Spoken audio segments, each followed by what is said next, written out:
আপনি 100 জন পুরুষকে জিজ্ঞেস করেন যে সে একটা দ্বীপে যেতে চায়, সে সঙ্গী হিসেবে কি চায়, দেখবেন সে যদি 5টা জিনিসের কথা বলে সবগুলো ছেলের মধ্যে একটা কমন জিনিস থাকে, সে একটা নারী সঙ্গী চায়।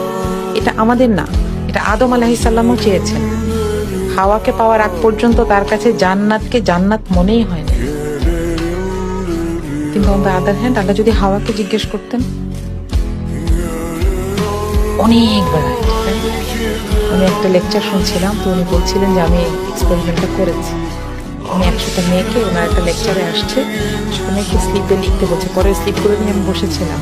একজন লিখেছে আমার মাকে নিয়ে যেতে, একজন লিখেছে আমি একটা ঘোরা চাই। হ্যাঁ, ভ্যারিয়েশন আছে এবং আল্লাহ তাকে সেভাবে এন্টারটেইন করবে, কোনো অসুবিধা নাই তো।